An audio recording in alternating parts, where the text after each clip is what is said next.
Dar prosseguimento na nossa ministração. Nós estamos ainda falando a respeito de palavra de conhecimento. Vocês já estão assim, expert de palavra de conhecimento, né? Eu espero que não apenas que nós saibamos o que significa, mas que a gente também possa estar atento à voz de Deus para poder fluir em palavra de conhecimento. Mas para sempre alinhar, até porque nós temos alguns amados irmãos, e eu estou muito feliz com isso, né, que não costumam vir ao Tadel, estão conosco hoje. É uma bênção poder tê-los aqui. Vocês são muito bem-vindos aqui, meus amados, muito bem-vindos. Eu amo aquilo que Deus faz, e o encontro com Deus, ele com certeza é uma estratégia de Deus, que Ele ativa, Ele aciona, Ele empodera pessoas e faz com que elas queiram tudo aquilo que Deus está disposto a dar. E eu acho que essa é a grande razão que esses amados estão aqui, né? Alguns, no caso os homens, já passaram pelo encontro com Deus. Temos algumas mulheres aqui que estão assim, borbulhando de expectativa por aquilo que está por vir. A amada Ione está conosco aqui, a Cris também. Temos alguns amados que vão participar do encontro com Deus, e eu tenho certeza que esse final de semana vai ser inigualável, vai ser um tempo assim sensacional. Mas nós também temos alguns amados que acabaram de passar no encontro com Deus. Caso do Cícero, deixa eu ver quem mais está aqui, caso do Eli, caso do Emerson, caso do Paulinho. Glória a Deus, né? Isso é tremendo, maravilhoso. Também, meu amado Rubens. Então, tem mais gente. Opa, o Lucas também está lá no cantinho. Aleluia. Muito bom. Então nós temos vários, tem mais, o Eli eu já falei, é o Claudenir, meu Deus. Vamos botar na ordem, então, vamos lá. Para não errar, né? Para não errar com ninguém. Estou vendo o Cícero aqui, estou vendo o Rubens ali, que acabaram de passar pelo encontro com Deus. Estou vendo o Gonçalves também. Estou vendo aqui o Claudenir, o Emerson, deixa eu ver quem mais. O Eli, o Lucas e o Paulinho, Paulo Henrique. Glória a Deus, né? Isso é tremendo, glória a Deus, louvado seja o nome do Senhor Jesus. E a prova de que eu acabei de falar, o encontro com Deus, prova o quão tremendo é, não apenas pelo impacto de gerar algo poderoso no final de semana, mas de fazer com que homens, e daqui a pouco também mulheres, mais e mais, sejam ativadas e descubram que Deus quer usar também a vida de cada um desses amados aí. Isso é tremendo. O Tadel está aqui para isso. O Tadel, ele é um treinamento avançado de líderes. Ou seja, nós temos um espaço na nossa semana que nós estamos aqui para treinar, para ensinar, para ministrar, para capacitar, para, em nome do Senhor, empoderar aqueles amados que querem gastar a sua vida para a glória de Deus, que querem que a sua vida possa impactar, influenciar e abençoar outras pessoas. É para isso que serve o Tadel. Então você é muito bem-vindo nesse lugar. Tenho certeza que, assim como Deus já abençoou muito você, Deus vai também te usar na vida de outras pessoas, em nome de Jesus. Amém? Para aqueles que chegam agora, só para sintonizar, nós estamos falando já há muitas semanas a fio, sobre um tema que se chama dons espirituais, baseado numa passagem bíblica de 1 Coríntios capítulo 12, aonde o apóstolo Paulo, ele fala a respeito de 9 dons espirituais, ok? 9 dons espirituais. E a gente tem, assim, de forma bem pausada, até bem assim, bem tranquila, temos procurado enfatizar cada um desses dons, explicar, com vistas a que a gente possa aplicar, né? Nosso desejo é não apenas saber com a nossa mente, mas que o nosso espírito possa fluir nessas realidades também. Então, desses 9 dons, nós temos percebido que o apóstolo Paulo, ele discorre sobre esses 9 dons, mas nós podemos fazer uma conexão entre eles, e nós percebemos que existem 3 grupos de dons em meio a esses 9 dons, sendo que cada grupo pode ser resumido em 3 dons, ou seja, nós temos um grupo de 3 dons, nós temos um outro grupo de 3 dons, e nós temos mais um outro grupo de 3 dons. Esse primeiro grupo de 3 dons, dentre 3, nós temos dado um nome para esse grupo de dons espirituais. E nós temos chamado que são os dons de revelação, ok? São dons de revelação. E esses dons de revelação são quais mesmo, meus amados irmãos? Vocês que já estão aqui há mais de 10 semanas a fio, aprendendo tudo sobre dons de revelação, quais são os dons de revelação? Me ajudem, por favor. palavra de sabedoria, palavra de conhecimento e discernimento de espíritos. Olha que maravilha. Esses 3 dons são dons de revelação. Quando a gente menciona que são dons de revelação, a gente está presumindo então que são dons aonde Deus vai nos revelar algo, vai nos trazer informações, vai nos trazer detalhes que não poderiam chegar até nós de modo natural. E essa é a grande questão da diferença de um dom espiritual de uma informação lateral. Ou seja, dom espiritual, quando a gente fala de revelação, a gente está dizendo que é uma revelação que Deus nos dá. Não é uma revelação que alguém nos traz, nos fala, nos informa. Isso não seria um dom espiritual propriamente dito. A partir de uma informação que a gente recebe, pode se manifestar a atuação de algum outro dom ministerial, como a gente pode receber a informação de uma pessoa que está precisando de Jesus. E ela está quebrantada, e está pronta a aceitar Jesus. Aí vai o evangelista lá, porque ficou sabendo, e ganha aquela vida para Jesus. A informação chegou natural, mas a operação de Deus fez com que o dom ministerial do evangelista entrasse em ação, e ele conseguisse seu resultado. Pode ser que uma pessoa receba a informação de que tem uma pessoa enlutada, ou tem uma pessoa acamada, tem uma pessoa hospitalizada, tem uma pessoa que está vivendo uma condição difícil. Aí um dom ministerial de pastor vai ser ativado nesse momento e vai, através da informação natural recebida, vai se aproximar dessa pessoa com necessidade, vai atuar e Deus vai fazer uma obra poderosa por meio desse pastoreamento. Glória a Deus. Então, um dom ministerial pode entrar em ação através de uma informação natural. Beleza. Agora, o que nós estamos falando são dons espirituais.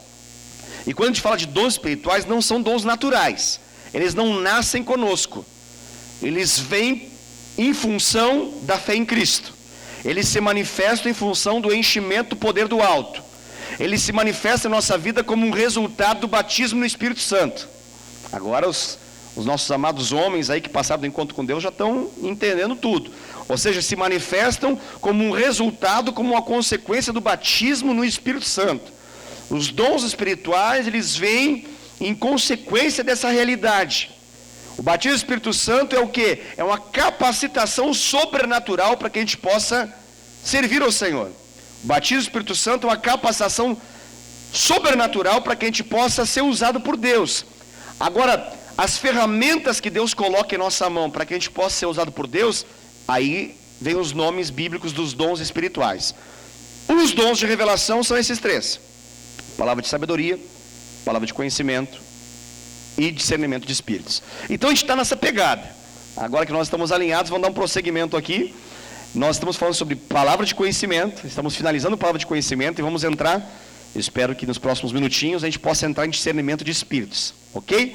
Então, dentro da palavra de conhecimento, agora dentro da palavra de conhecimento, nós temos aprendido que a palavra de conhecimento é o quê? Ela é uma revelação. Assim como palavra de sabedoria é, e assim como discernimento de espíritos também é. Mas, sobre o quê? Como que funciona essa palavra de conhecimento, minha amada? Como? A palavra de conhecimento tem a ver com o passado ou o presente, exatamente. O que a Tânia acabou de citar, e ela tem razão na fala, só que é referente a um outro dom que nós já falamos, que é a palavra de sabedoria. O que a palavra de sabedoria significa mesmo, Tânia, que você acabou de dizer? É uma revelação acompanhada de um conselho, porque na verdade tem a ver com qual o tempo? Presente, passado ou futuro? Tem a ver com o futuro. Então, o dom, isso é interessante para aqueles que estão chegando agora, biblicamente falando, um dom que está ligado a uma predição. Ou seja, me explique o que é predição. É prever algo que ainda não aconteceu.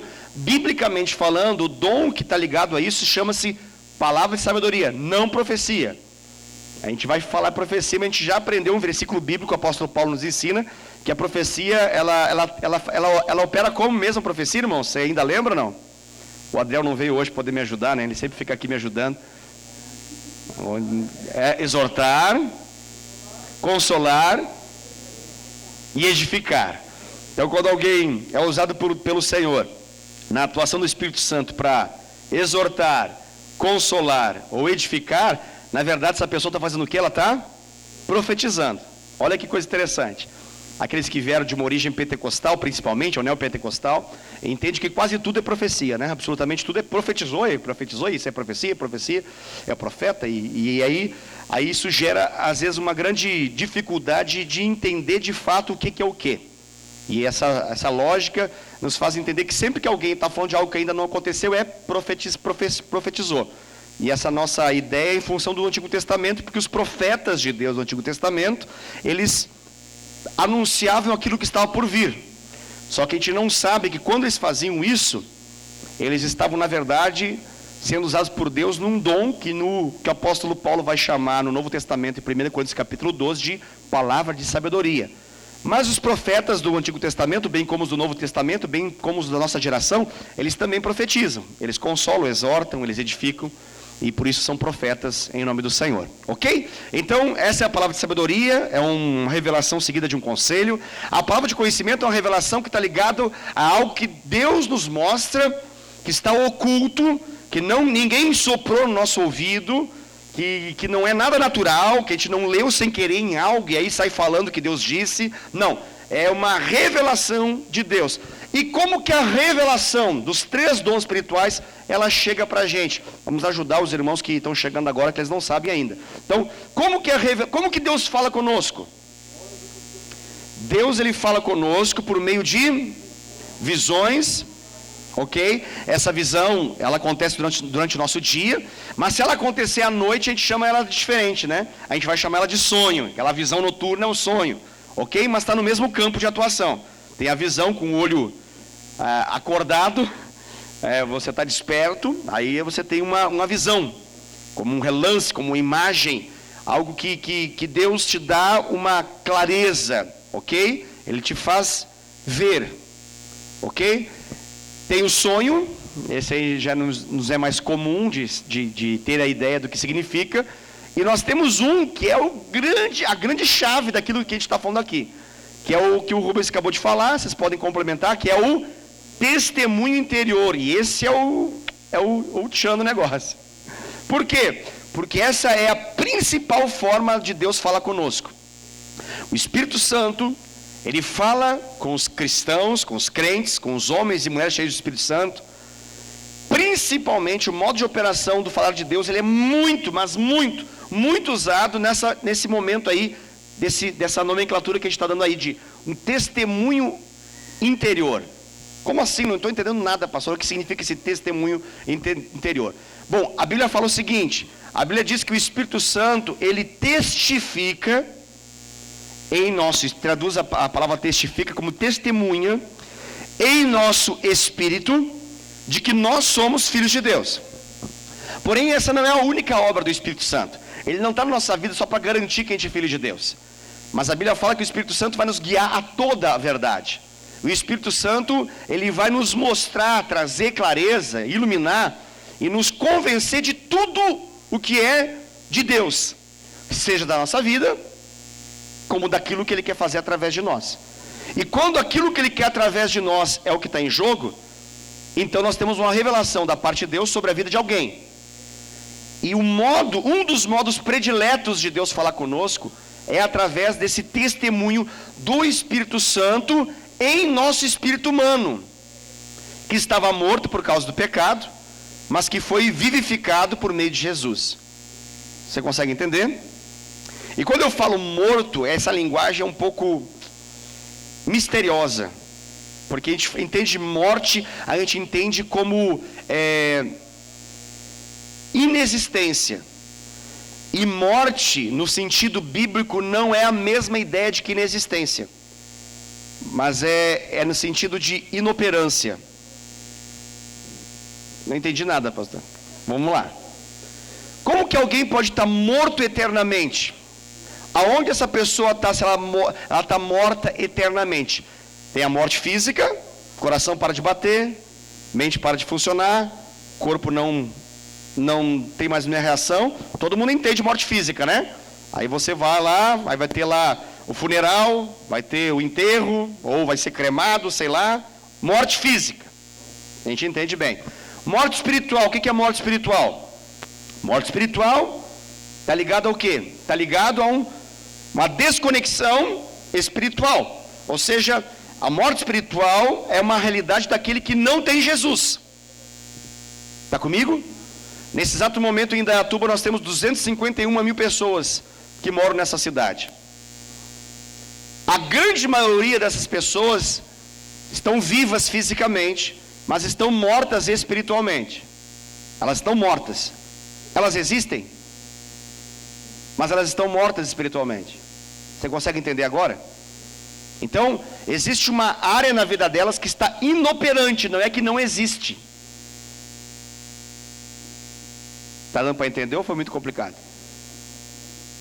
Então, pastor, existe o meu amigo lá do meu trabalho, ele não crê em Jesus.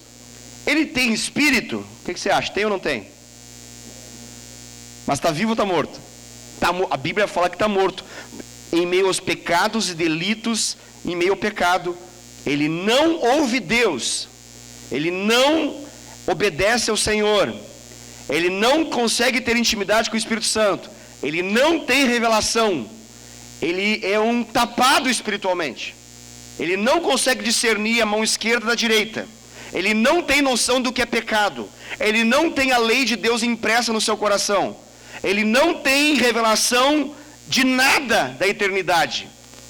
Ele pode ter suspeitas, ele pode ter um nível de interesse, mas ele está morto para com Deus. Ele não tem perdão de pecados, ele não tem uma oração de modo que Deus ouça.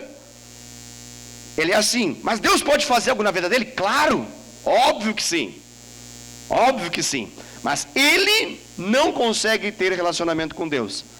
Ele precisa passar por aquele que é o caminho, a verdade, a vida, que é Jesus. Amém? Beleza? Uma vez que ele entrega a vida para Jesus, a Bíblia fala então que ele nasce do alto. E ao nascer do alto, ele nasceu de novo. Que de novo é esse? Fisicamente? Foi o que Nicodemos perguntou para Jesus. Nicodemos nasceu de novo? Fisicamente? Voltou para o ventre da mãe dele? Foi essa a pergunta que ele fez para Jesus, né? Jesus falou assim, não, quem não nascer da água do Espírito não pode entrar no reino dos céus. O que Jesus estava falando? De nascer espiritualmente, vida espiritual. Então a gente se torna uma nova criatura, porque agora nós temos uma vida no Espírito. Uou, agora a gente está na mesma pegada. Legal? Agora vamos entender mais. A pessoa morreu fisicamente, ela não entregou a vida para Jesus, não se arrependeu dos seus pecados, não confessou a Cristo. A gente olha, sabe da história, tentou, ministrou, ela foi dura, não quis, ela está morta espiritualmente, certo? O que a Bíblia fala que ela vai agora vivenciar? Qual o tipo de morte? A física já aconteceu, a espiritual já aconteceu também. Morte eterna, que é igual ao inferno. Lago de fogo, enxofre, inferno, tudo a mesma linguagem para poder falar de morte eterna. A pessoa inexiste, e agora? Inexiste ou não? Não, ela existe. Ela existe. Se ela não existisse, não estaria um lugar para ela. Está conseguindo entender? Quando a Bíblia fala de vida e morte, o que significa? Porque a nossa ideia de morreu, inexiste. E nessa explicação que eu acabei de dar, quando eu falo de morte, não significa que inexista, significa que não opera. Muito confuso, não? Não, né? Você é muito esperto. Que bom. É uma benção ministrar para a gente assim, tão ligada, tão especial assim, né? Que coisa tremenda. Então, nós estamos falando isso a respeito dessa vida no Espírito. E para poder explicar a realidade da morte, porque senão você fica confuso, você fala assim, meu Deus, eu não sei se as pessoas têm espírito, porque a Bíblia fala que está morto espiritualmente. Sim, elas têm espírito, a questão é que elas estão mortas em relação a Deus, mortas em relação a ouvir a Deus, se relacionar com Deus. Elas não têm garantia de salvação, não têm vida eterna. A morte eterna não significa que a pessoa deixa de existir, ela deixa de existir aqui na terra, mas ela terá uma realidade eternamente para poder, entre aspas, viver. Só que ela vai viver dentro de uma realidade que ela quer sair e nunca sairá, que é a morte eterna. Ela vai ter a completa convicção e torturante convicção do desprezo que ela fez por Jesus. Uau! Já fugimos bastante de tons espirituais aqui, mas que vai embora. Eu fico pensando o seguinte, a Bíblia fala que nós não teremos lembranças dessas coisas passadas, né? Interessante isso, porque eu acho que esse é um grande elemento, muito importante, né? As pessoas às vezes até ficam nesse negócio assim, porque eu vou ver minha esposa lá, vou abraçar ela, não, a Dai vai ser minha irmã em Cristo, Eliel vai ser meu irmão em Cristo, o Gessé vai ser meu irmão em Cristo, a Eunice vai ser minha irmã em Cristo. Olha que coisa louca. Lá não se dá em casamento, lá não se procria, né? E a gente fica pensando, mas como é que vai ser esse negócio? Tem um detalhe importante, por que a gente não lembra? Por que a gente não tem memória? Porque toda a nossa memória está comprometida com o pecado. Toda a nossa memória está comprometida com o pecado. Agora você pode me perguntar, e o inferno, pastor, vai ter memória? Total. E com um detalhe agravante, com toques de crueldade, é total e nada vai poder ser feito.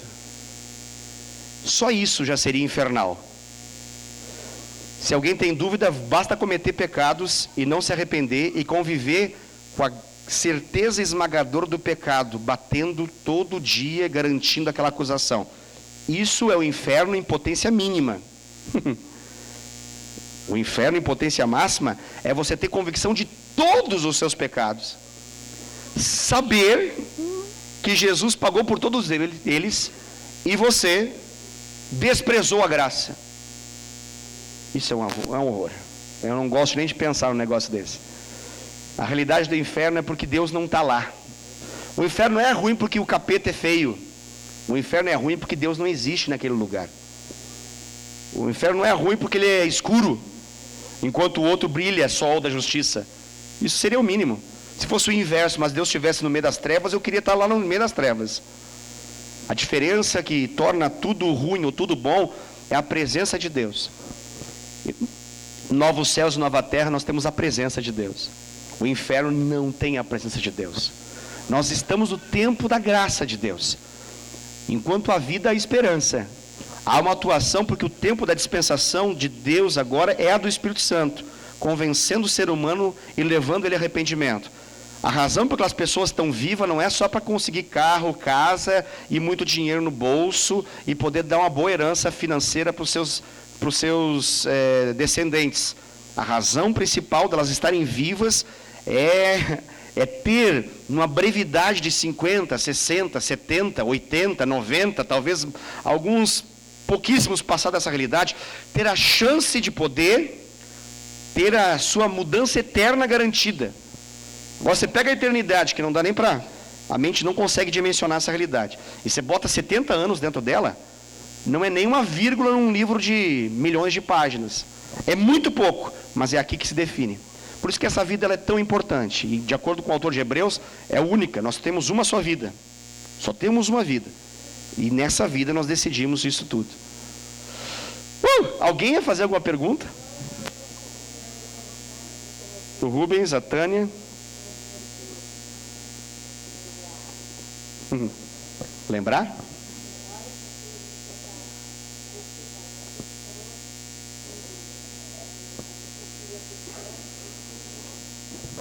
Eu falei que a Bíblia, Jesus nos dá essa ideia, quando se fala a respeito de novos céus, nova terra, dá essa ideia a respeito como um apagar da memória. E isso é muito fácil de entender, afinal de contas, toda a nossa memória ela está em função do pecado. Ela está comprometida, é como se a gente... Vamos falar numa linguagem um pouco mais de computador. Ou, para ficar mais fácil ainda, se o seu celular, seu smartphone, tivesse 200 vírus dentro dele, você poderia colocar os melhores antivírus possível. Talvez você se encarregaria de matar uns 100. Ainda assim ficariam mais 100. Aí nesse processo você ia ter que comprar um antivírus melhor ainda. Aí você conseguir matar mais 50. Só que nesse intervalo de tempo até comprar o próximo já entrou mais 200. Ou seja, o seu celular está comprometido. Ele precisa ser o quê? Ele precisa ser formatado. Formatar é zerar. Apagar e colocar de novo. Deixar... zero. A nossa memória precisa disso. A nossa memória é uma perturbação constante. Ela é uma bomba relógio. Ela nos explode. Se não for o filtro da graça de Deus, a nossa memória ela é perturbadora, é escravizante. Então, quando algumas pessoas desprezam isso, É como se elas se permitissem que esse filtro da graça não operasse nelas. E elas são bombardeadas por memórias esmagadoras. E isso é deprimente, e em muitos casos leva ao próprio suicídio. Tamanha é a destruição que a nossa memória comprometida com o pecado nos causa. No novo céu, nova terra não tem pecado. Também não tem sofrimento. Memória traz sofrimento. A nossa memória precisa do toque de formatação do Senhor. O céu vai garantir, o inferno não. Por quê? Porque lá não tem graça. E o inferno tem memória. Tenta imaginar ter memória e você não conseguir sair dela. E detalhe, não vai acabar quando você morre, porque não tem morte na morte eterna. Nem é bom pensar.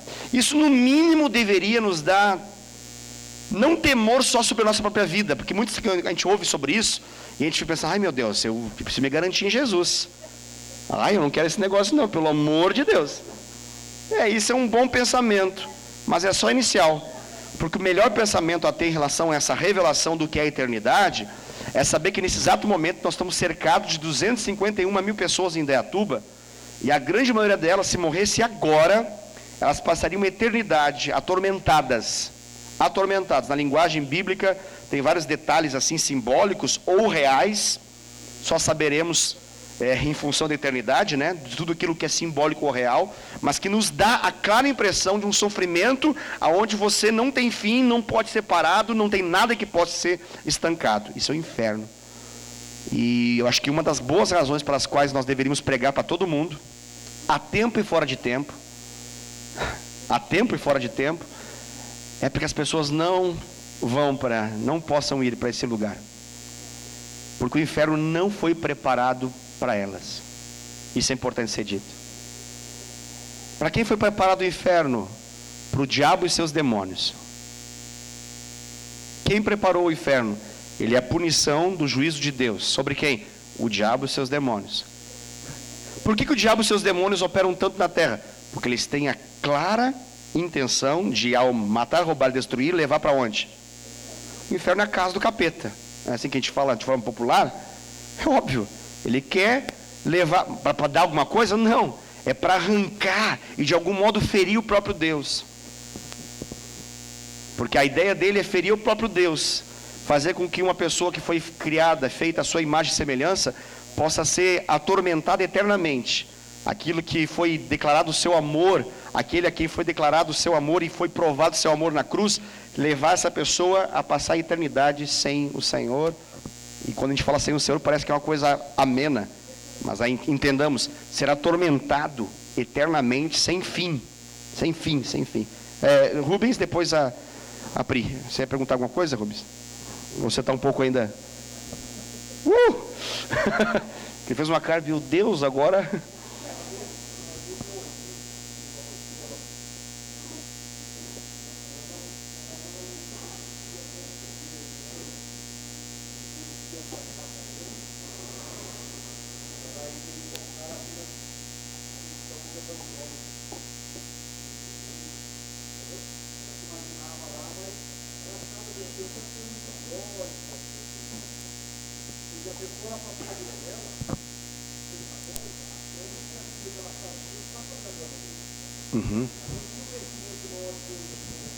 Certo.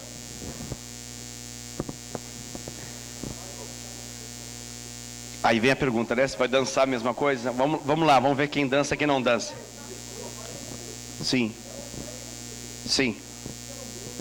Exato. Sim. Vamos lá, fala um pouquinho de salvação, até porque a gente entrou nesse tema e não vai ter para sair dele mesmo, então vamos ficar nele. Não. A culpa não é sua, a culpa é minha, eu que entrei. Agora eu que saia, né? Já que eu entrei, agora eu que saia dessa. Mas, Rubens, é importante entender algo em relação à salvação, né? É muito importante. A sua compreensão, aquilo que você acabou de falar, é uma ideia padrão do ser humano, quando se pensa em termos de eternidade. O que você acabou de dizer assim, eram pessoas boas.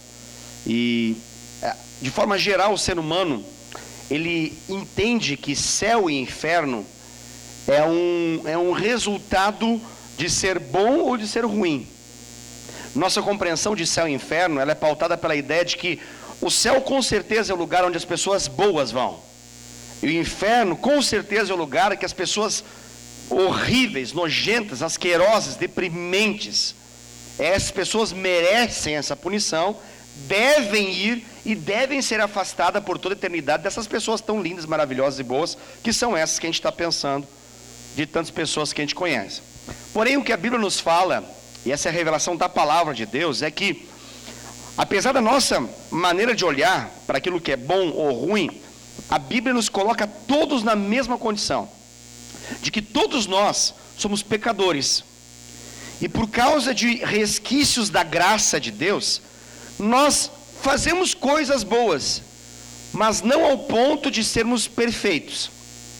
Céu é lugar para gente perfeita, e inferno é lugar para gente imperfeita. Essa é a realidade. Pois bem, o que nos torna perfeito então para ir para o céu? Aí vem o apóstolo Paulo e nos explica. Ele fala que, pois pela graça somos salvos, mediante a fé.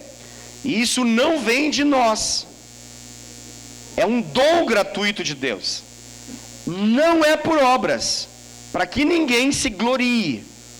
Tenta imaginar se nós todos estivéssemos na fila, esperando para ser julgados quanto a sermos bons ou maus. Imagina a batalha que seria esse negócio. Imagina você olhar para mim e ver, vamos imaginar que você tem uma boa impressão sobre a minha vida. Chega lá, e aí é revelado lá que eu não era tão bom assim, e eu sou condenado ao inferno. Você fala, meu Deus, mas não pode, para tudo. O Wesley, o cara é demais, o cara é, não, eu não aceito isso, está errado. Aonde que é a ouvidoria aqui? Eu vou reclamar esse negócio, deixa eu falar com alguém aí, quem que está na vez aí que está errado. Aí imagina, agora vamos imaginar, aquele cara que te fez mal, aquela pessoa lá que fez alguma coisa muito desagradável, que você teve muita dificuldade, aí chega lá, faz uma avaliação, na sua frente ali está acontecendo aquela avaliação, e de repente, o Wesley vai para um lado, e aquela pessoa que você esperava, tinha certeza, quando ia fazer a avaliação, falava, esse vai para o inferno, mas vai para o quinto dos infernos, não é nem sobre, vai para o quinto dos infernos. Aí chega lá, ele é completamente absolvido, e ele é inocentado, e ele vai para o céu. Aí você fala, não, para tudo, porque está tudo errado aqui, a avaliação está toda torta, quem é bom está indo para o inferno, quem é ruim está indo para o céu, está tudo errado esse negócio, está tudo errado. Aí que vem o apóstolo Paulo explicando, não é por obras, eu e nem ninguém da terra pode fazer alguma obra que seja digna de salvação. Por quê? Porque para isso eu já teria que ter nascido perfeito, e eu teria que ter me mantido perfeito ao longo dos meus 30 e... Que idade eu tenho mesmo, amor? 36 anos. Você percebeu que eu estou... 32, obrigado, Rafael. Obrigado, um grande discípulo. Grande discípulo.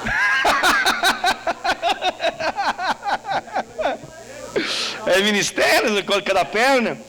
Eu me esqueço mesmo, são tantos que datas de aniversário é um problema, datas de forma geral, eu me esqueço da minha idade, para você ter noção. Então, ao longo desses 36 anos eu teria que me manter em perfeição, continuar sendo tentado em todas as coisas e nenhuma delas pecar. Aí então, estava salvo, ao final. Como isso já não aconteceu, porque eu já dei umas pecadinhas aí, umas trilhões de vezes, e tudo me leva a crer que eu vou pecar mais umas bilhões, pelo menos, seja de forma em motivação, em intenções, em sentimentos, em pensamentos e em práticas.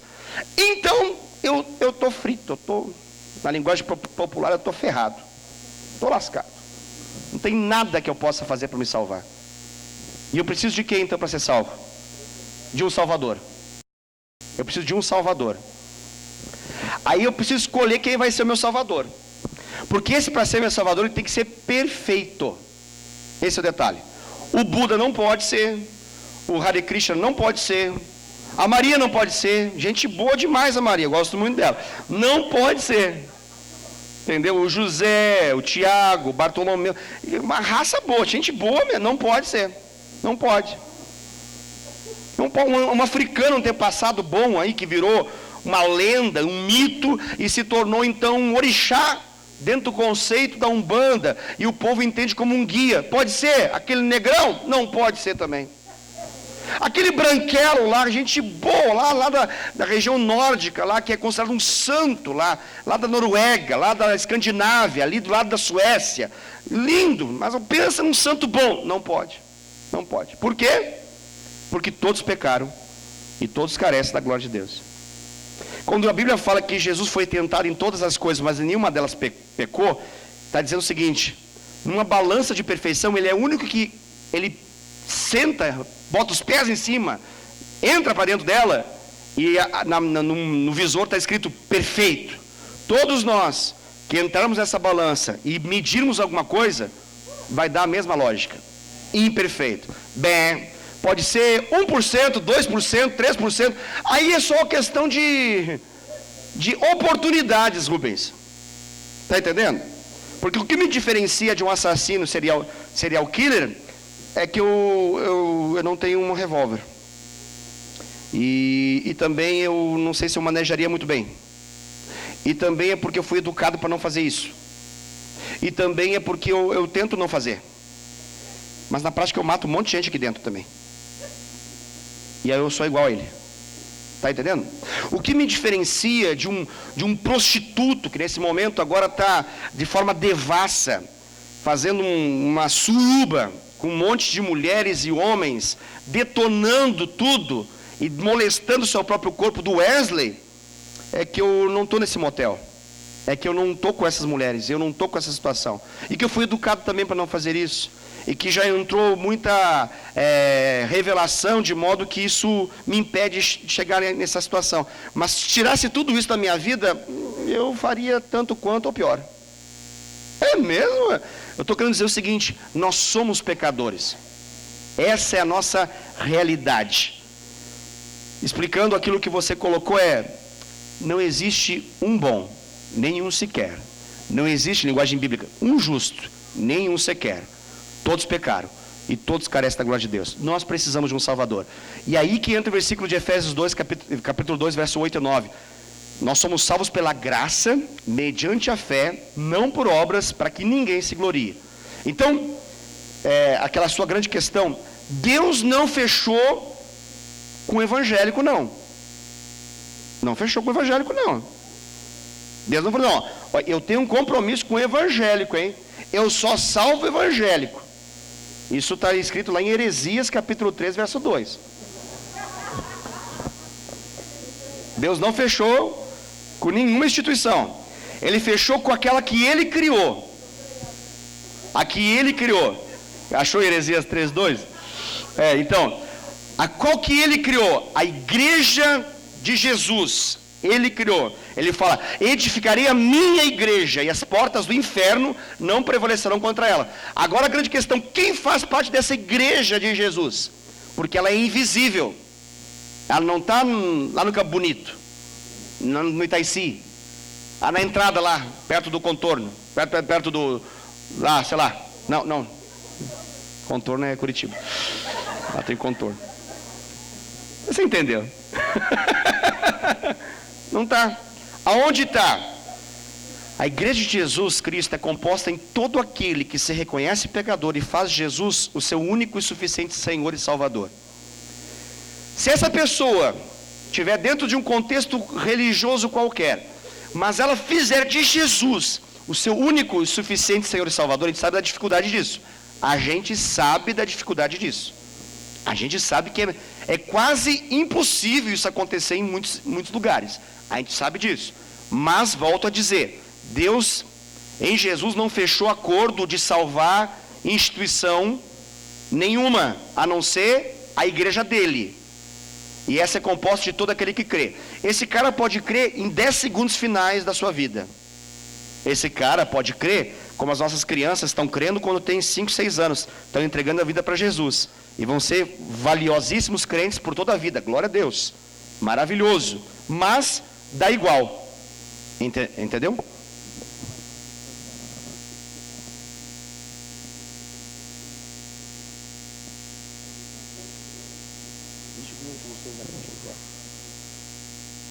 Amém? Aleluias. Glórias a Deus.